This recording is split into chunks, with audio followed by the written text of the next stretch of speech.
everyone. Mark here, bringing you another episode of Finding Out, where we try to uncover the truth. First up this time, I'd like to touch on the unbelievable number of YouTube views on the October update. When I decided to put the podcast on YouTube, I had no idea that the first video would more than triple the number of plays the podcast usually has in a matter of days. All I can say is thank you all so much, and let's keep spreading the word. So what's new this month? I recently took a trip to Milwaukee to talk to a Mr. Travers about an NDE he experienced. I was a little hesitant to fly out there instead of just speaking on the phone, but given the uncomfortable nature of his account, I felt I had to meet the man myself to get a feel for his credibility. Mr. Travers went into cardiac arrest on December 10th, 2019, and experienced an NDE where, unusually, he claims he was not alone. He described the feeling of floating away from his body and looking down on himself while feeling a profound sense of peace and detachment. This was followed by the feeling of calmly drifting down what would best be described as a tunnel, a somewhat fairly standard NDE experience up to that point. This alarmingly changed when, he claimed, a jarring force exerted itself upon him and began pulling him towards what he perceived as a dark veil. He described the veil as ominous, out of place, and just wrong, its very presence filling him with a deep sense of dread which left him shaken to his core.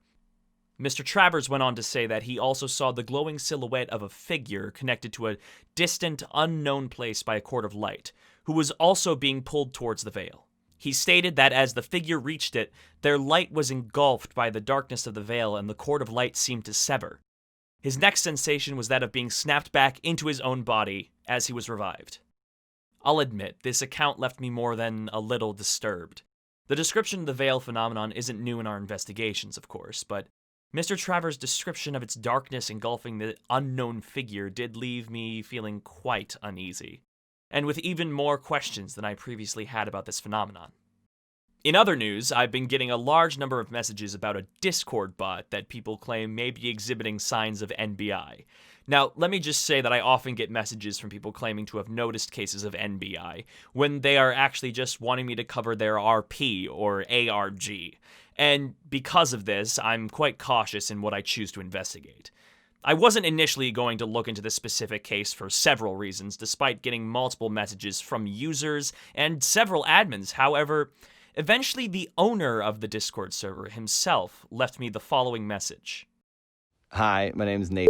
I'm a huge fan and a regular listener.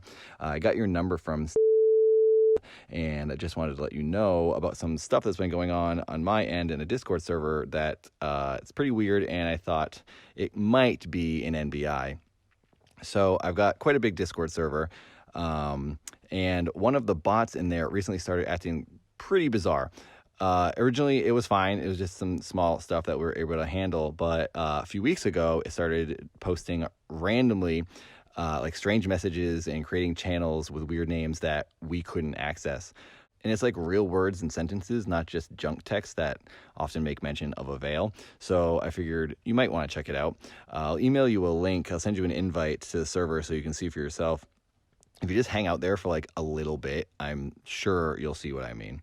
All right, thank you for listening, and thanks for everything you're doing. This would be the first case I've personally seen of an NBI without a pre-existing connection to a close friend or family member.